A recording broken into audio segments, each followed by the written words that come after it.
Hey guys, what is up? Super K-Man Rocks here, and I am here for my LCS round number 2 overview and analysis video here in the Spring Split Playoffs. We are through the first round. We know our top 4 teams. In today's video, we are going to be going over both of the round 2 series, and by the end, we will know our first team to qualify for the finals here in the LCS, of course, which does also mean qualifying for MSI, at the very least as the play-in team coming out of the LCS. So a big day of action up ahead. We will also know the team that's going to get 4th place, the first of the top 4 to be eliminated, and our semifinals will be set up and previewed by the end of the video. So a lot to go over in this one. I hope you guys are excited. I know I am.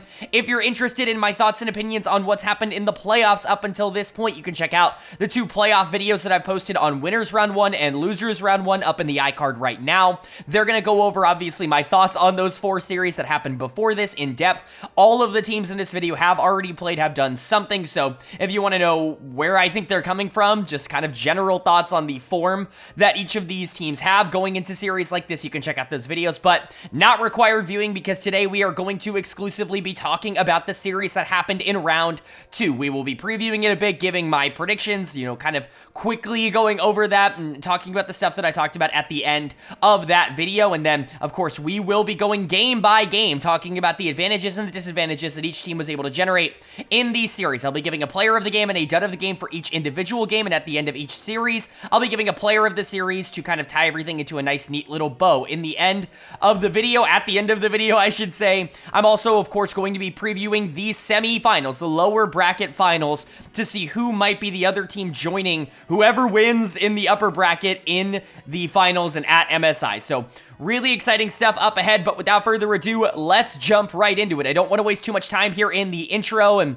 we got 2 series to cover, so depending on how long they go, this could be a rather long video, as I'm sure you guys know. But our first series is going to be the lower bracket one. This is going to determine the first of the top 4 teams to be eliminated, the team to get 4th place in the LCS in 2024 spring. It's, of course, a matchup between the number 2 seeded 100 Thieves and the number 4 seeded Team Liquid. The 2 teams that lost from the upper bracket in round 1. They both won their lower bracket series in round 1 to get here to round 2. This is a big series for both teams, and honestly, I think it's going to be a very close one. I would expect this to be the closer of the 2 series. That was my prediction going into this weekend, I should say. And I think it's for a variety of different reasons. We'll talk about 100 Thieves first. They really kind of have been a one-man show over the course of the playoffs. Players like River have been playing better as of late. Obviously, that series against Energy was a bit better for Jungle in general. Contracts had some good and some bad moments, but River generally was very consistent after really struggling to play really against Blabber and Cloud9 at all. But the rest of this roster definitely still has question marks. Meech and Ayla have not exactly been a massive strength for this team in the playoffs, even if they were very good on weak side in the regular season. That's going to have to be better. Then you've got someone like Sniper, who is going to be a bit more inconsistent. Some of the flaws that we saw in the NACL in big moments are starting to come out in the playoffs as well. Certainly a player that has really good upside and will win you games, but can you really expect, consistency from a game-to-game basis in high-leverage situations against, a player like Impact on the other side of this matchup? That's certainly going to be a question mark for 100 Thieves. I think when you're looking at the positives, Quid is definitely the standout. Not only has he clearly been the best player in the playoffs, really the only one that is driving them forward in terms of aggressive plays and actually setting the tempo and, keeping up pace with the enemy team, but also he was the MVP of the regular season, or at least we're expecting him to be the MVP of the regular season, and he's going to need to step up and be the best player on the Rift like he has been for a lot of this year. If those things happen, 100 Thieves can absolutely win this. I think you can make the argument they are more talented, and I think you can make the argument that they have the best players in this series in River and Quid, and so you have to imagine that that's at least going to be an advantage for them, but Team Liquid has gotten hot as of late. They've really stepped it up in the best of 5s, which is almost the exact opposite of what I expected to happen to this team. I thought they were not built to win these best of 5s. I thought that they were actually a very best of 1 oriented team, and this team was already so inconsistent in best of 1s, but they've gotten into the playoffs, and a lot of the things that we saw kind of minorly affect this team in a positive way over the course of the regular season have become majorly positive influences on them. Most specifically, this bot lane lane has been fantastic. One of the best in the entire playoffs so far. Yeon and Core have both really stepped up. Yeon, in particular, has been a huge positive for what Team Liquid has wanted to do, but Core, I think, has also been very consistent as a setup man for him. If this bot lane is just able to completely gap Meech and Ayla, which I certainly don't think is out of the realm of possibility considering how these two have played in the playoffs up until this point, Liquid's going to have a lot of pressure there, but can APA survive against Quid? That's going to be a major storyline heading into this. Impact is going to have an interesting matchup in the top lane against a very mechanically talented sniper, and is going to have to generate these early leads against a player in River who's just significantly better in the team fighting and macro stage of the game. And so, there is a lot to like for both of these teams. I think it's going to be a fun, interesting series. My prediction was Team Liquid in 5. That's where I went, but I think it's closer to TL in 5, TL in 4. That was my spread, I believe, in the previous series, or in the previous episode. If it was TL in 5, 100 Thieves in 5, I also understand that. Like, those are the two spreads that I think are relatively understandable here. I think it should be close, but I actually have Team Liquid coming out on top in this one because of the confidence and the momentum that they picked up in the previous rounds. In round 1, just barely losing to FlyQuest, and in round 2, absolutely destroying Dignitas. So, who's going to take it? Well, of course, when we go game by game, that means we get to start with game number 1. And the winner of game number 1 was Team Liquid. They are going to take the first game of this series. They're going to go up 1-0. We just talked about confidence and momentum and, trying to get yourself off on the right foot. And that's exactly what TL did in game 1 with this absolute stomp to start out the series. There is a lot to like about 100 Thieves, but man, when things go wrong for this team, they really go wrong. This was one of those games where you're like, I can see why they were, projected to be a bottom 3 team going into the year, and why it was so shocking that they overperformed, because talent-wise, they just were not able to keep up with Team Liquid in this one, who made constant play after play after play. A lot of early game aggression coming in from TL that I think really pushed them over the top. For 100 Thieves, they really lost a lot of that aggression early. They really weren't able to make a lot of plays. They really weren't able to do a lot of things in this series, and it ended up just kind of spiraling out of control very quickly. I think you could point to almost anybody on the team for not having nearly as much of an impact as you would like, but for Team Liquid, it's the opposite problem. I shouldn't say problem, it's the opposite positive for them, because everybody on the team really stepped up and did a lot of good things in this game. I'm going to give player of the game in game 1 to APA. I felt like he was the most active across the entire map. He did a great job of going into Quid, and one of the major storylines for me heading into this series was whether or not APA could survive in the mid lane against Quid, because he's generally looked at as the weak link of Team Liquid. Whether that is necessarily fair or not, I think it's somewhere in the middle, right? He probably is the weakest player on the team, but I don't think he's as weak as most people would give him credit for. He's certainly not someone where you see a lot of comments on social media where he won this game, he beat Quid, and it's like, how bad must you be to lose to APA in the playoffs, or APA's Talia or whatever, right? Like, he's won a lot of lanes and a lot of games over the course of this year. He's not some awful player. He's just kind of average, which I think is not what this team would want in the mid lane, but he can have really good games, and this was a very good example of that. I know he's necessarily thought of as like a 1-trick or a 2-trick with the Ziggs and the Aurelion Soul, and while he's definitely better on champions that want to play a little bit safer, don't necessarily need to be super aggressive in the early game in order to generate their leads, he can still pull out something like Talia and be a macro influence on the map, and this was a really good example of that. I think you could give this to either member of the bot lane or the jungler as well, though. Core JJ in particular was fantastic on the Rakan. This used to be a signature champion for him for a reason. It's kind of turned into Rel, which is very funny to see that go into the jungle here, but Core has been excellent in this playoff run. I think we were really concerned about his mechanics and whether or not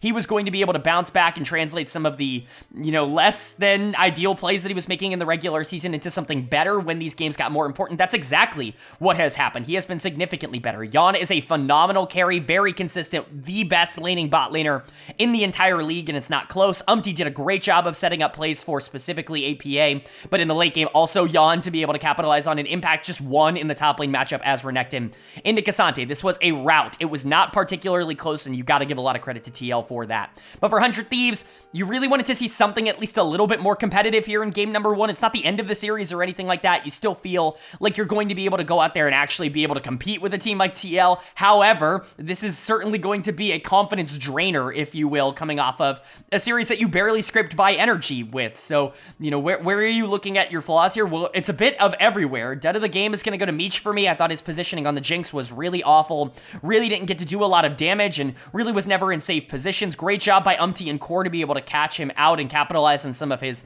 major mistakes, but, you know, you still got to be better than this if you are Meech. This bot lane has been a bit of a problem for them over the course of this playoff run. They were great on weak side, playing things like Senna all split long. They've kind of moved away from that into the more hyper carry meta that I think is more standard right now for a lot of the other teams, and it's just not necessarily working for the ideology that this team wants to play. I think River also had a pretty bad game. Did a really good job in the mid game of pushing the tempo and really creating a gigantic lead from a small lead, and River just never was able to catch up. When you're Maokai and you're playing from behind, you really just need to accelerate the game as quickly as possible. You need to get into the late game. You need to make sure you can survive until you can get to that third item or so you can actually start to compete for some of these objectives. But, you know, this game was just never going to go that long. Everybody else lost a little bit too heavy. Sniper definitely got outplayed. Quid had some moments on the Jace, but also was not nearly as effective as the Taliyah on the other side of this matchup, and Quid is supposed to be the one that is winning specifically in this matchup against APA, and so you're not really feeling ideal about how 100 Thieves played in game one, but it is just game number one. We've seen teams go down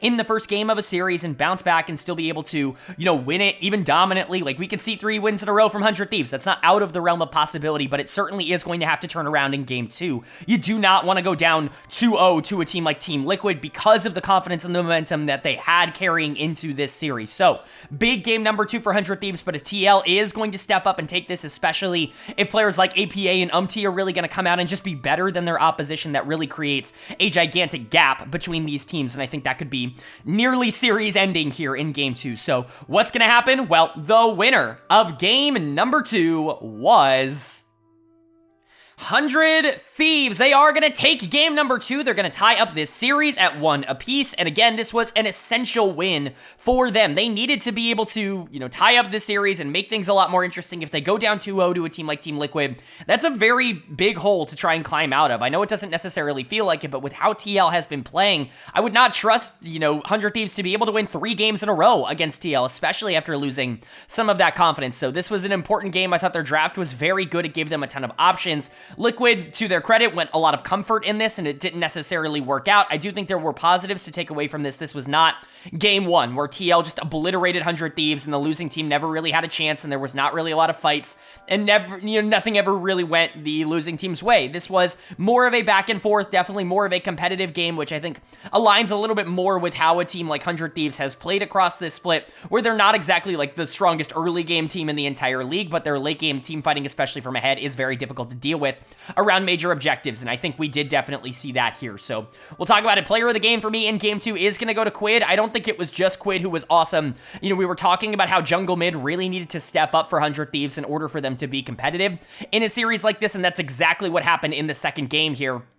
Jungle mid really gapped their opponents. Quid is going to get the player of the game because I think the Taliyah was a little bit more impactful, and, you know, not to have an aside, but, you know, we talk all the time about these really strong picks in the meta, you know, champions like Smolder, champions like Twisted Fate for me, that I talk about all the time being really strong. Zeri, I think, falls into the same kind of category for a champion that you can just kind of drag and drop into almost any team comp, and they're going to be relatively successful so long as they get resources.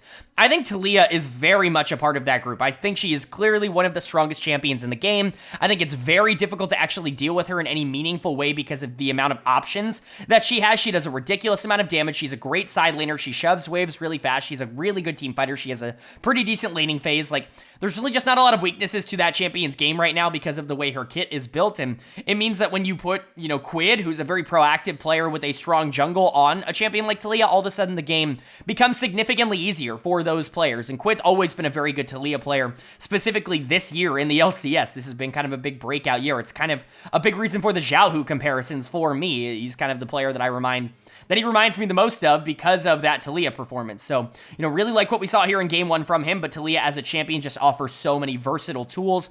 And it helped River out a lot as well. It wasn't just Quid going around and getting himself resources and getting himself ahead, but River had so much prio and pressure through the middle of the map. This is something we talk about super commonly on this channel. If you haven't followed basically my other region videos, I consistently talk about how jungle and mid are the two most important roles in pro by a gigantic margin right now. Like, bot lane can win you games in certain circumstances if they are good enough, if they can get their hyper carry, you know, ahead enough. You know, top lane can win you games. You can definitely play through strong bruisers and try to team fight and brute force a lot of games. It's possible to win through the other lanes, but it's a lot easier to win when you have mid prio and you can allow your jungler to kind of do whatever you want. Like, that really has been the strategy for success in every region across the world in 2024. Just, it's kind of been what it is. And, you know, we kind of saw that here where Quid was able to generate a lot of prio. He was able to generate a lot of lane pressure, and it really allowed the Jarvan to kind of go and do whatever he wanted. And it made Umti's life a lot more difficult on the other side of this matchup. So credit to 100 Thieves. I do think they played this particularly well, but Quid and River were definitely the standouts. Meech, Sniper, Ayla, they were good. Ayla in particular, I thought was really good in this game at setting up opportunities. Sniper, I actually thought was really good on the Jax. We saw him pull out this champion consistently in the Energy series. This definitely seems like his comfort pick in terms of the playoffs, and that's fine. Jax offers you a lot of different options as a late game potential bailout pick, as well as a really good split pusher and, you know, someone that can lane, especially into some of the more meta top laners right now. So, you know, I certainly don't hate that being your comfort pick in the top lane, but 100 Thieves kind of getting back to basics with this outcome, I think that's a positive. And then for Team Liquid on the other side, just not a good performance from their jungle mid duo, and that's really, again, the part of the map that I think you really need to step up on. Ziggs is always going to concede a lot of pressure to Taliyah in the early game. It's one of the problems with APA's playstyle is that he does play slower champions that want to be a little bit more front-to-back, team-fight oriented, like the Ziggs, like the Aurelion Sol.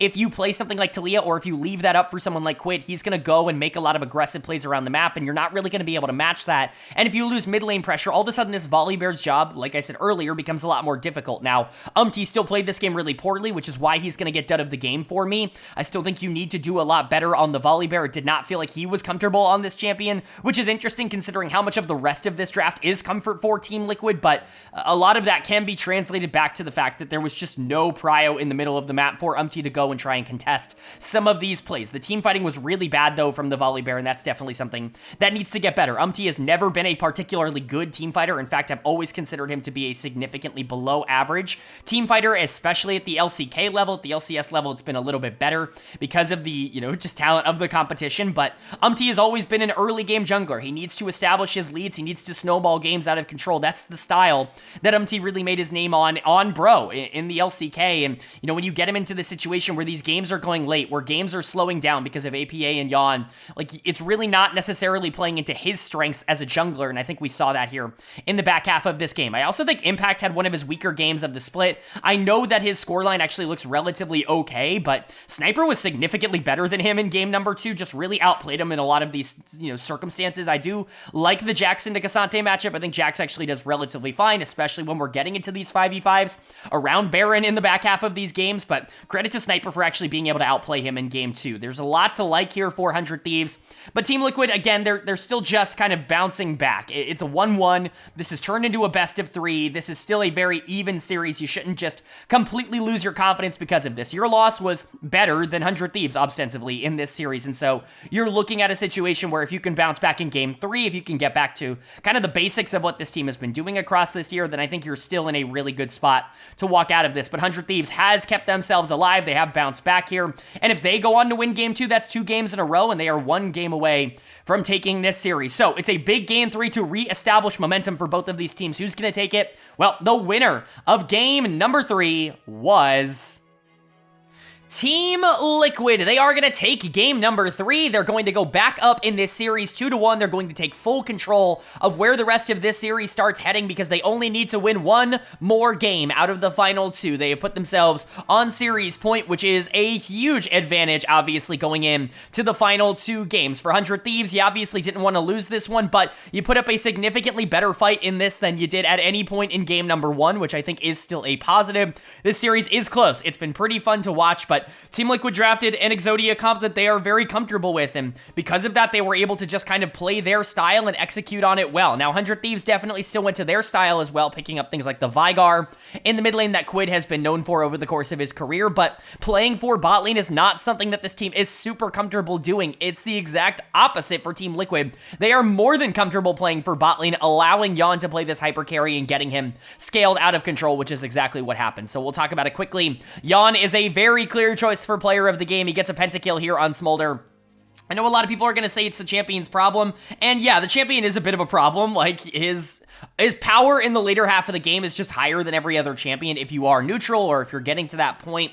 But I do want to commend Jan. Like, you still have to go and play well on this champion, as we've seen in the LPL and the LCK. I also want to make the point that it's easier to play a champion like Smolder in places like the LCS and the LEC, where the talent level of your opponents is just straight up lower. You know, in the LPL and the LCK, we see this champion beat all the time. We see him have a 44% win rate because he does have pretty clear flaws, and if you are a very talented mechanical player, you can take him out of the game very quickly, end the game very quickly, and all of a sudden it ends up not being a problem, right? Smolder can be shut off in the right circumstances, but Team Liquid has really mastered the art of delaying games and making them last as long as possible to allow Jan to get online. And one of the things that I've always said about Jan that has made him so difficult to deal with is that he's actually great on hyper carries, which you wouldn't imagine considering his playstyle, because he is so good in lane. He can win lane on Smolder in a lot of circumstances where a lot of other players just wouldn't be able to do so, because he is better in the isolated 2v2 than a lot of the other players that he is playing against, which means that if he's able to generate leads on Smolder, then he gets to the team fight stage, which has generally been considered the weak part of his game, and now he's playing a Smolder from ahead,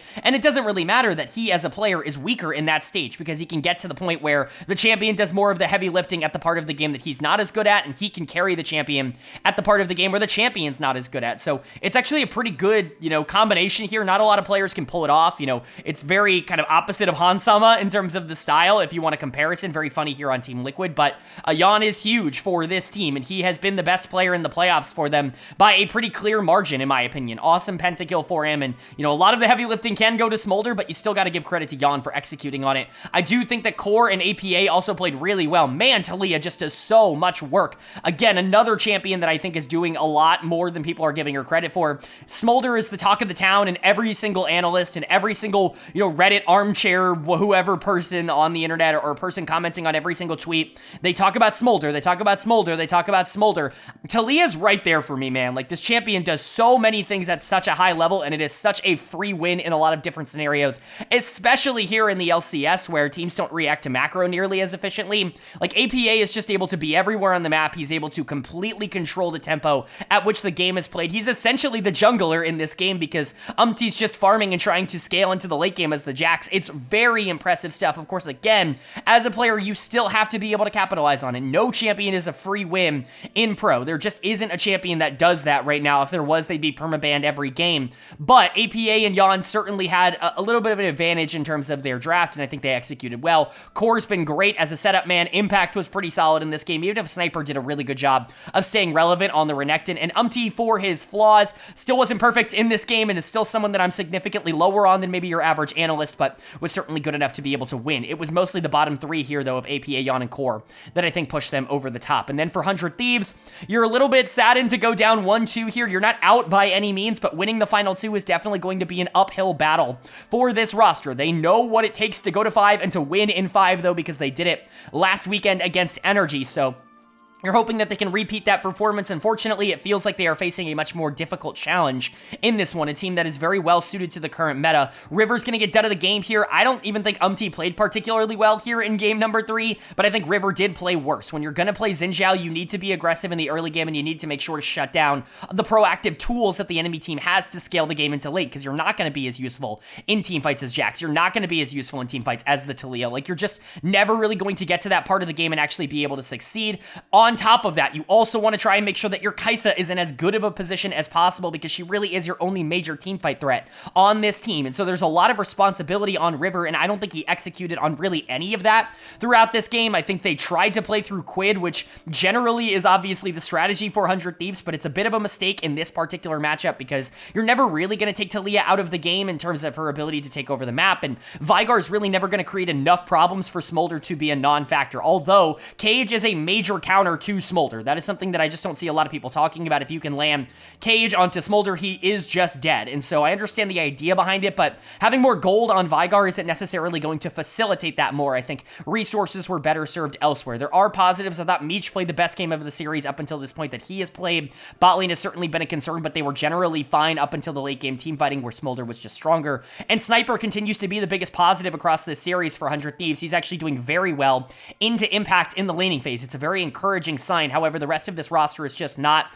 consistent enough. They are going to have to show a lot more of what they showed in Game 2, being able to draft around their star and play through their star if that's the direction they want to go, because right now it feels like they're kind of trapped between two ideas. But Game 4 could be the final one of the series. Are we going to go to a Silver Scrapes Game number 5 with a 100 Thieves win, or is Team Liquid going to close this out with a Game 4 win? Well, we're going to find out now, because the winner of Game number 4 was Team Liquid. They are going to take the 4th game of this series. They're going to wrap it up in 4. We do not have to go to a Silver Scrapes Game number 5 because TL is going to be moving on to the top 3. They will face the loser of the series that we talk about later on in this episode, of course, for a chance to go to the LCS finals, to go to MSI. And already that is such a win for Team Liquid, a team that was struggling so much in the regular season to find any sort of consistency. This team was slow. They were not picking up any sort of aggressive plays or kills, and they were playing against kind of the tempo of what this team wanted to be, and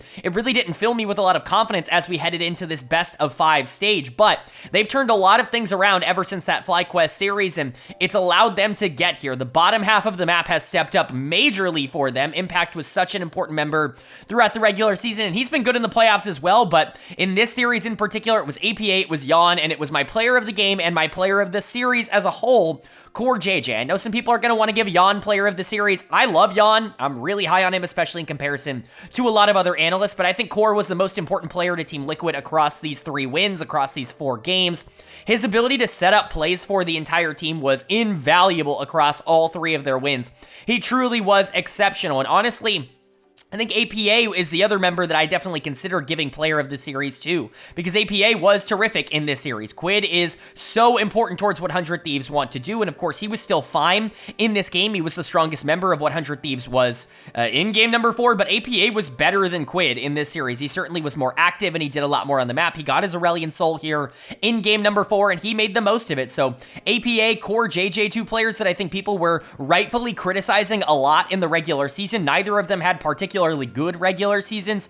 It's really big to see them step up in this 3rd, 4th place game, you know, getting into that semifinals, and for them to be the 2 players that I would consider to be the most important in their win. I think that that's pretty massive for TL overall, but Core was awesome, APA was awesome. Yon was still very good in this series. I mean, he got a pentakill on Smolder. That's really hard to sit here and be like, he didn't do anything in this series. He mega carried that game, but I do think he got a lot of assistance from his setup play. I think Core JJ was awesome, and, you know, him and Yon, I think, have developed a really nice 2v2, and Core does a lot of the heavy lifting outside of lane, which I think is a really big positive, and APA obviously having a lot of pressure in the mid lane is just generally good. Him being able to win fights is also making his job a lot easier, but it was APA, Yon, and Core, again, like I said, that really stepped up.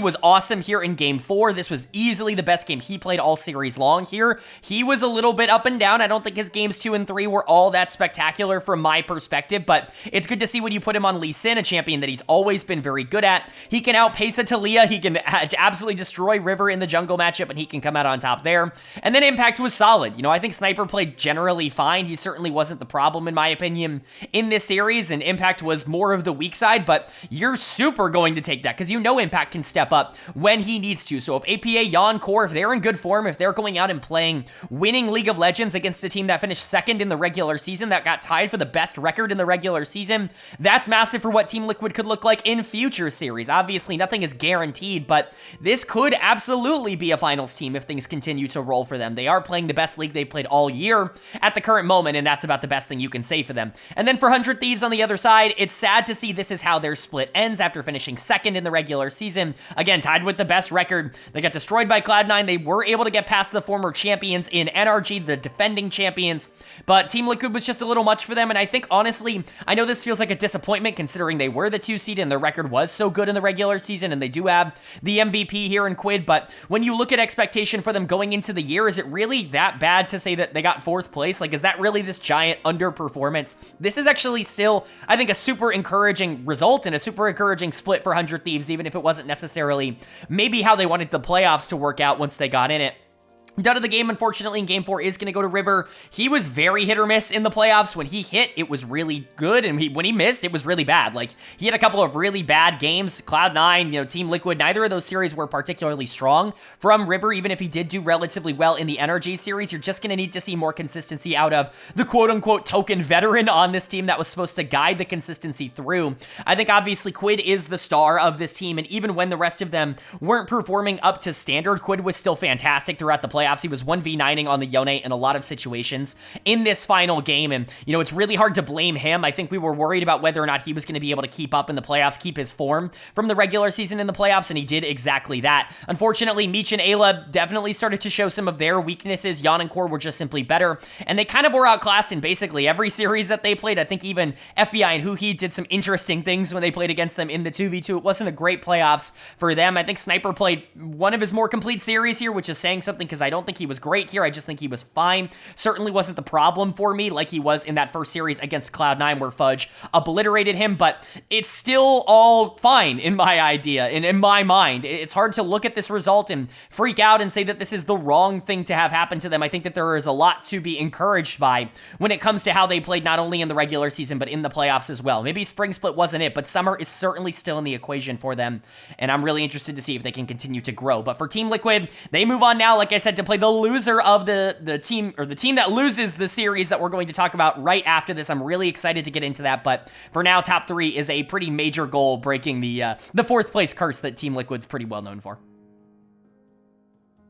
And then moving on now to our second series that we're going to talk about in today's video, the upper bracket round number 2 series. And this one is significantly more important because it is winners finals. I know we are already in winners finals in round 2. That's what you get for a 16 bracket, but the winner of this series will qualify for the LCS finals and will also qualify at the very least for the play-in stage of MSI. So a lot on the line for these two teams. It's the number 1 seeded FlyQuest taking on the number 3 seeded Cloud9. They both have taken very different paths to get here. FlyQuest has been the best team in the league throughout the entirety of this year in terms of consistency. They were the number 1 seed for a reason in the regular season, and that's because they were just able to win a lot of games, including beating Cloud9 in the regular season. They did split 1 apiece, but C9 is a lot of people's favorite going into this series, and that is also for good reason, because on paper, this is the strongest team in the league, and while they've not been able to live up to that expectation so far in 2024, a lot of that has been because I think that they have been experimenting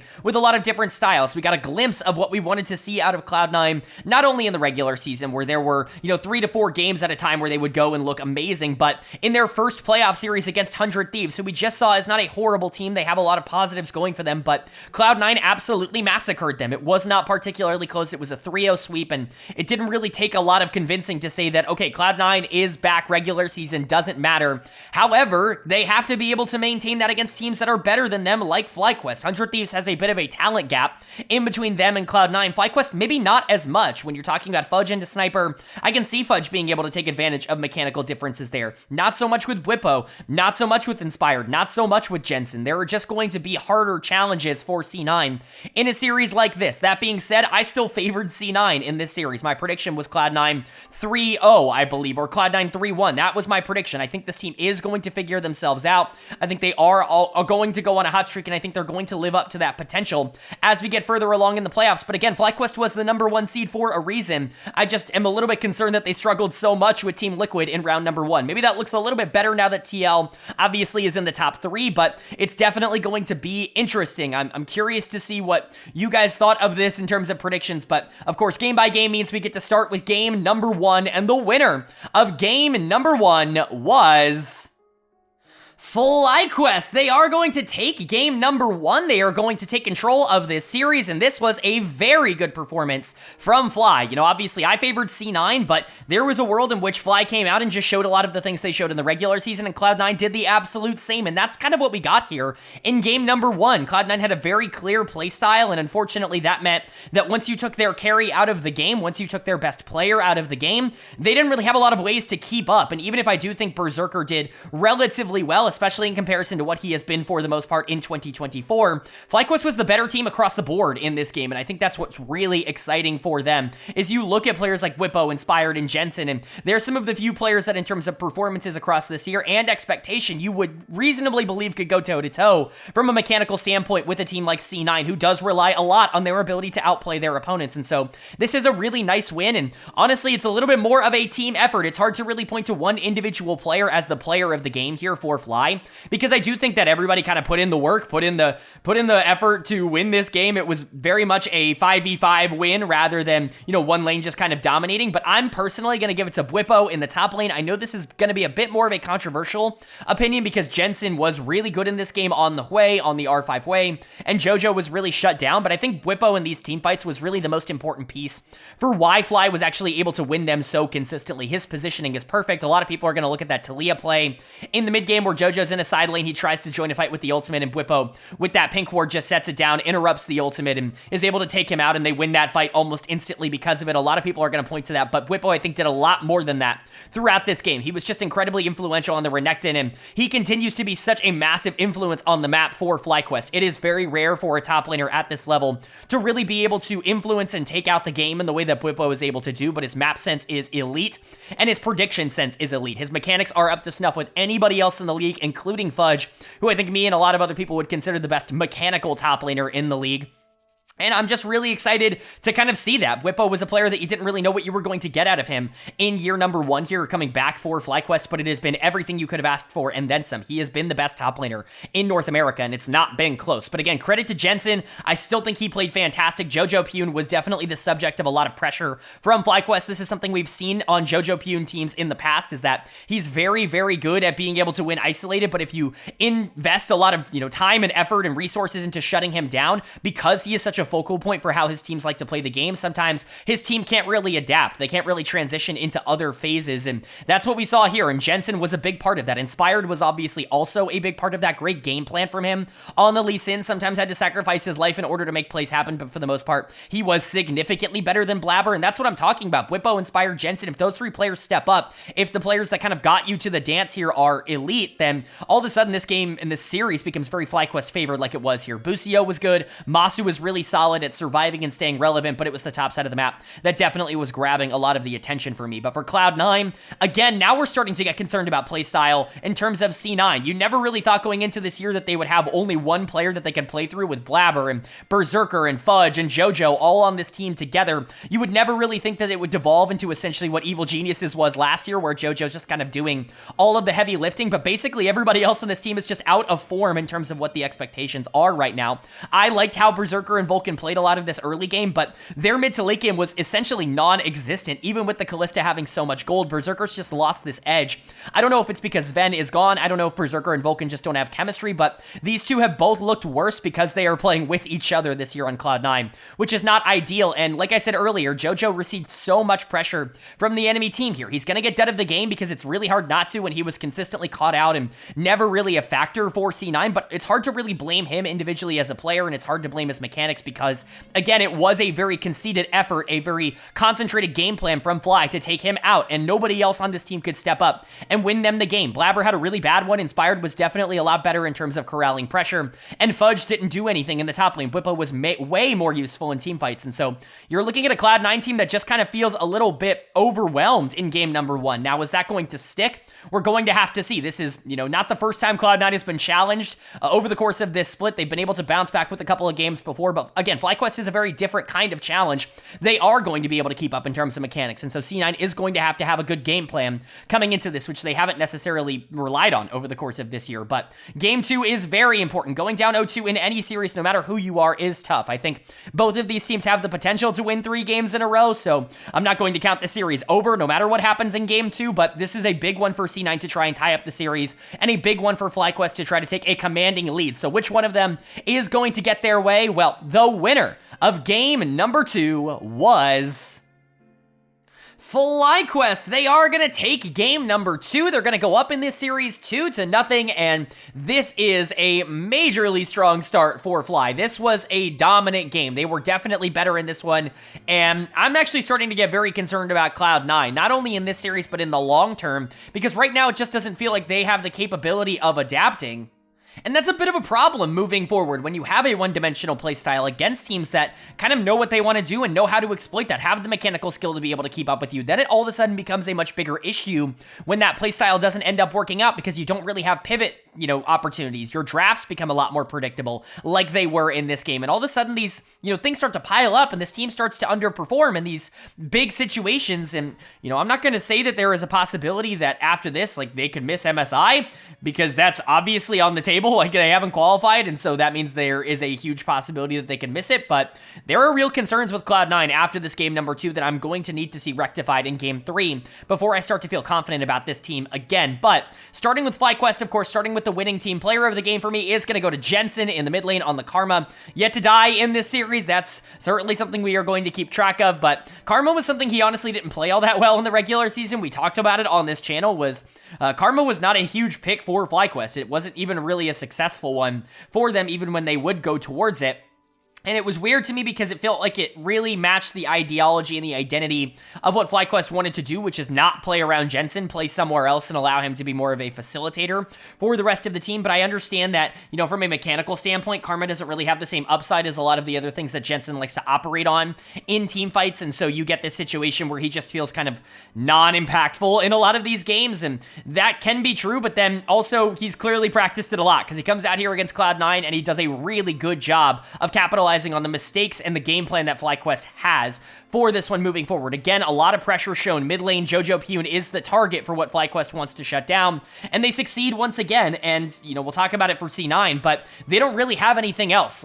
Blabber was generally fine. It's not like he made any major errors, but he was doing nothing throughout this game. He was not accomplishing anything. He was letting the game kind of pass him by, which is a problem. Fudge is not as good as Whippo in the top lane. Berserker and Vulcan lost in the bot lane 2v2 because Varus Renata is a very difficult lane to end up trying to establish pressure in. And so when Jojo's taken out of this game, all of a sudden this game really doesn't become all that winnable. So credit to FlyQuest. Jensen looked great. I want to give a lot of credit to Masu and Busio. This is one of the better games that I think they've played as a duo in a while. Laning 2v2 into a Senna Nautilus is relatively easy. I don't think it's the hardest thing in the entire world, especially on Varus Renata, but you still have to go out there and execute on it. We've seen so many bot lanes, specifically in the LCS, really fail to capitalize on Renata. It's really not been a pick that NA has liked or succeeded on as much as other regions have, and so to see them bring it out here and for it to be as, ubiquitously good in this game, I think that is just generally a major positive takeaway. Inspired was really good, was creating opportunities, mostly in the mid lane, but Masu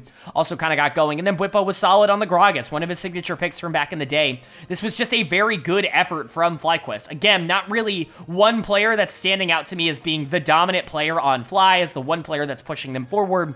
It's everybody. It's everybody kind of winning across the board, getting small advantages and translating that into winning fights and winning macro, and that's best team in the league position. That's what the best teams in the league should be able to do. So credit to Fly, and all of the worry in the world now goes to Cloud9, who's down 0-2 in this series. They are one game away from moving down to the lower bracket. It wouldn't be the worst thing in the world to drop down to lower bracket, perhaps get your confidence back against a bad team, but that's all assuming that you can figure out what the problem is and you can go out there and actually win another series. Like I talked about, there are real concerns with whether or not this team is going to actually ever turn into what we expected them to be. We saw them batter 100 Thieves, but they did that in a lot of ways through their mechanical differences. When they don't have those mechanical differences, you get games like game 1 and 2. I know it feels like I'm repeating myself, but the problems are continuing to arise. They're not changing from a game-to-game perspective. When Fudge can't go out there and just isolated win 1v1, then he is not nearly as useful as other players. When, Jojo is shut down, when a lot of resources go mid, there's nobody else on this team that's actually able to step up and really be a dynamic carry. I think the start for me would be not drafting a comp that relies almost entirely on the Yone to set it up, because again, FlyQuest have shown a willingness to go mid lane and really just say somebody else needs to beat us other than Jojo Pune, and who else is going to do that in this comp? You're hoping Fudge can get ahead, but as we just talked about, he's really not the kind of player that's going to win in matchups where he's not just able to outskill his opponent. Berserker and Vulcan have not exactly been a win condition for C9 at any point this year, and you've got Blabber on Sejuani. Where exactly are you supposed to win if Jojo is getting permacamped in the mid lane? There's just not a lot of answers here. Jojo is done of the game because, again, not a particularly good performance on Yone, but you want to give this to Blabber for being super inactive. I think that that's generally fair. You want to give this to Berserker for his bad positioning on Senna. I think that's also relatively fair. Masu completely outplayed him in this game, and so, yeah, are there real concerns with Cloud9? Absolutely. They're down 0-2 in this series, and it's going to take a shift in mentality, a shift in game plan in order for them to even have a chance to come back here. They are a team that could win 3 in a row because they are talented enough to be able to win 3 games in a row against anybody in North America. However, it's going to take a pretty monumental shift in how they have played this series in order to make that happen. FlyQuest just needs to keep the process going, force Cloud9 to change, and force Cloud9 to prove that they can switch up to a different style to beat you. If you continuously focus mid lane, I still think FlyQuest is going to have a very good shot in this. So moving on to game 3, like, it's all going to be about whether or not C9 can adapt. If their drafts stay the same, if they continue to play for Jojo, they're going to lose game number 3. But if they can figure out a way to get the rest of this team rolling, perhaps get Berserker or Blabber or Fudge online in a more consistent manner, specifically Blabber for me, then I think they do have an opportunity and a way to get back into this series. But we're going to have to see in game number 3, is Cloud9 going to extend this series one more game, or is Fly going to be able to close it out in a clean sweep? Well, we're going to find out right now, because the winner of game number 3 was FlyQuest. They are going to take game number 3. They are going to take this series in a clean sweep, and they have officially qualified not only for the LCS finals, but for MSI. They are going to be going international, something this organization couldn't do last year with the super team that they assembled. Who knew that all it took was getting some aging veterans on the top side of the map and then 2 young NA talents in the bot lane for them to get to where they wanted to be. This team has overperformed at every single level leading up to this. I think players like Whippo and Jensen have been significantly better than anybody could have anticipated in 2024 so far. Inspired has been everything that he was supposed to be for this team. He was the significantly better jungler in this series, and Masu and Busio did a great job of keeping Berserker and Vulcan in check. If you would have told me that at the beginning of the year, FlyQuest would be clear-cut the #1 team heading into the finals, I wouldn't have believed you, especially with Cloud9 going down in a clean sweep. For C9, this is a disaster once again. It's just a failure to adapt, a failure to be able to change your style and to be able to move into something that's going to be able to let you counter the counter strategies that are going against you. It's just, there's nothing here in terms of game plan from C9, and it's really affecting them. It's kind of a problem this org has had for a long time, but typically speaking, it's only been an international problem for them. The fact that they've been able to outskill and out-mechanic and out-teamfight a lot of the teams at this level has kept them relevant, has kept them as the best team in North America for a while, but the problems internationally have always been that they can't just out-mechanic, they can't out-team fight other international teams, and they don't really have game plans. They fall behind super heavily. That has been exacerbated so far this split, where even their mechanical talent right now is not enough to keep up with the best teams in North America, and they're getting destroyed because of it. They're going down to lower bracket, and we're going to talk about how they need to figure things out going into next weekend. But for now, let's talk about FlyQuest. Player of the game and player of the series here is going to go to Jensen. He goes deathless in the 3 games going up against Jojo Pune, one of the players who was the favorite to win MVP, and that's ridiculous. Jensen is just having a career resurgence here. There have been some conversations about whether or not he's having the best split of his entire career, the best, year of his entire career. I don't agree with that. I think 2016, 2017 in particular really stand out as like the best years of Jensen in terms of the prime ability to take over games and to dominate competition, but this is certainly, in my opinion, his best year since 2017, since he left Cloud9, or since 2018, since he left Cloud9 the first time, went to Team Liquid. I think this is the best he has played since then, and that is a really encouraging sign. Him and Inspired have great chemistry as a mid-jungle duo, and Whippo offers so much on the top side of the map that it's very consistent to be able to replicate a lot of the plays over and over again here. And consistency has been something that, Fly in general as an org has really lacked, even if their high-end opportunities have been very good. This team is going to the finals only for, I believe, the 3rd time in their existence. I think both times in 2020 and then now here in 2024, which is big. Bwipo was also phenomenal in this series. I want to give a big shout out to him. His score lines aren't going to show how good he was, but his impact on these team fights was super noticeable. Like, sometimes top laners are a little bit more invisible when the rest of their team is doing well because they don't really have the same kind of flashy playmaking kits that some of these other champions do, especially when you've got a Kai'Sa and a Lee Sin and things like that on the team. But Gragas was huge for FlyQuest in this game, and Bwipo continued to be great in this series. Inspired mega gapped Blabber throughout the entirety of this series. We'll get to Blabber, who I thought played horrible across this series, but Inspired did a great job of being able to capitalize on the mistakes that Blabber made and had a great game plan going into this. And Masu and Busio were absolutely the better bot lane between them and Berserker and Vulcan, even if Berserker played better than he had been in recent weeks, which is definitely saying something because he still wasn't able to take over any games here. And so Fly really kind of planting their flag, saying we are the best team in North America, we are the most dominant team in NA,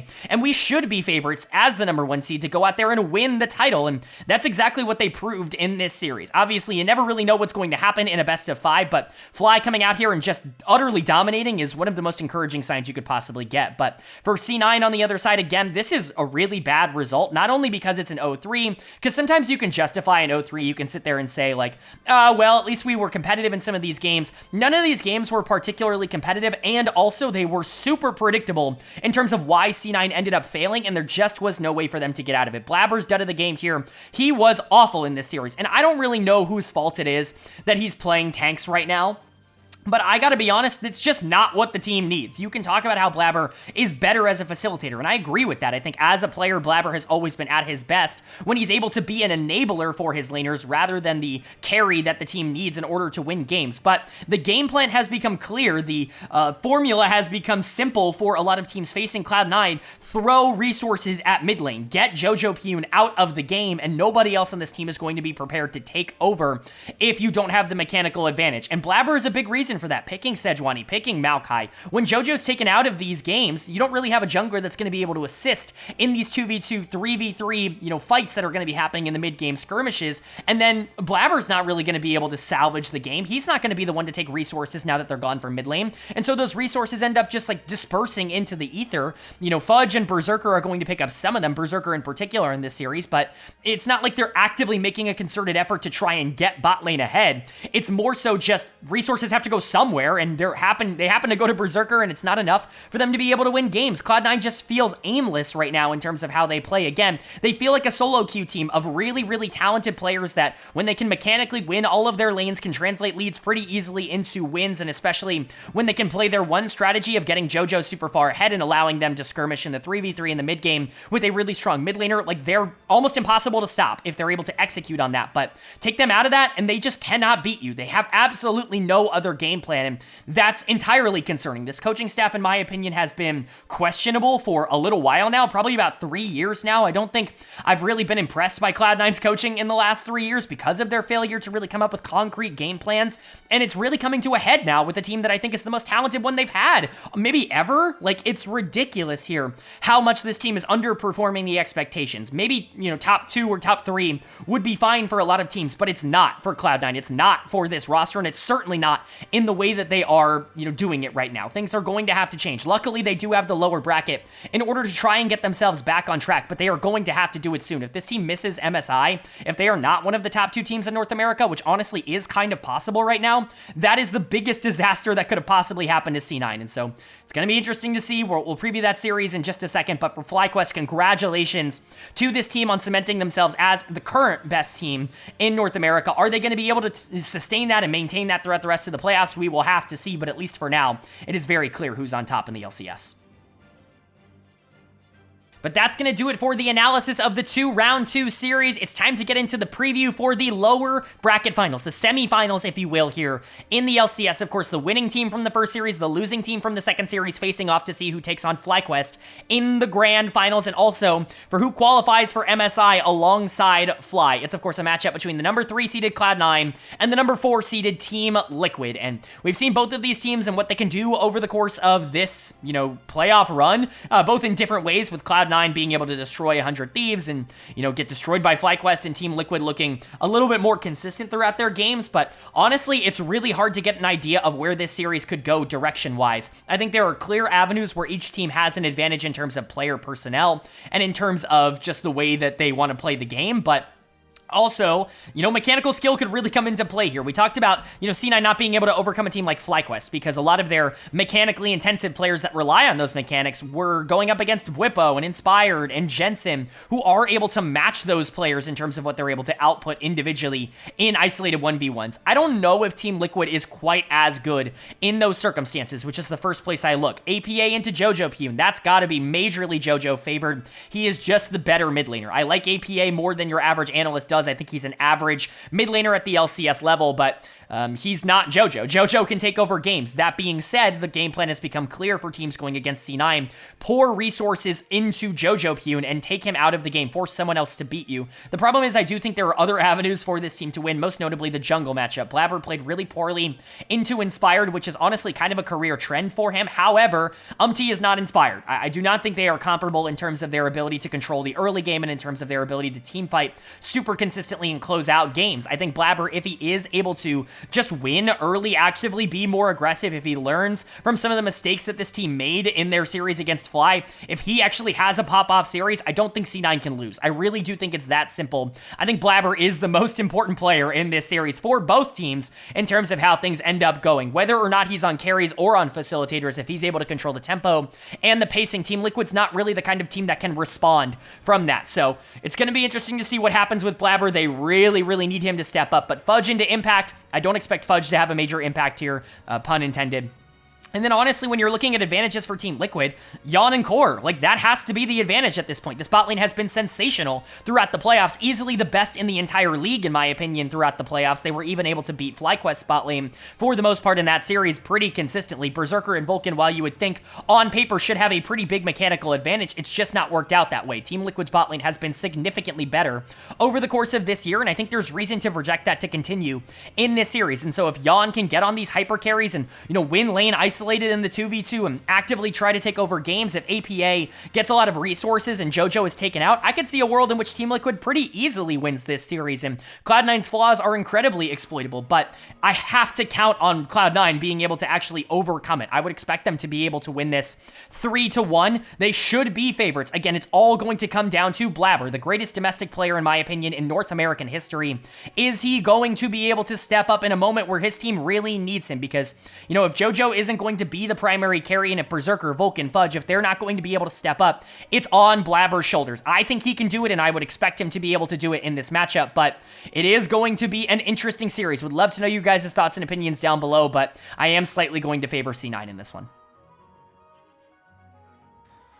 All right, but that is going to do it for my LCS round number 2 overview and analysis video here in the spring playoffs. Up on the screen, the updated bracket. Fly in the final, C9 TL taking place over this weekend. Both series are taking place over the course of this weekend. Of course, we will cover both in individual videos on this channel. I'm very excited to do that. If you guys are excited as well, let me know down in the comment section below. What do you think is going to happen in C9 versus TL? And with that winner of who you think is going to come out of that series, what do you think they're going to be able to do against FlyQuest? Do you think Fly has an easy path to being champions, or do you think that there could be a rebound from either C9 or TL when they get their rematch against Fly? I'm really interested to know you guys' thoughts and opinions down below. Of course, if you enjoyed the video, leave a like. It really does mean a lot. Lets me know you guys are enjoying the content, and it does help get this video out to a lot more people, which I'm always very appreciative of. If you are new here, hit the subscribe button. We post about the LCS, obviously. The NACL is also covered here, Tier 2 in North America, if you want to know about all the great up-and-coming young NA prospects we've covered every single week, and we're covering the playoffs as we speak on this channel as well. We are also covering, all of the other regions, the major regions. The LEC is about to jump into playoffs very soon. LPL and LCK also, we're going to have some playoff primer videos coming out later this week. So if you want a comprehensive overview of all of these teams that are trying to qualify for MSI, this is the place for it. Hit subscribe and hit that bell so you can be notified when those videos do go live. But of course, with all that being said, I hope you all are having a great day. I hope you continue to have a great day, and I will see you all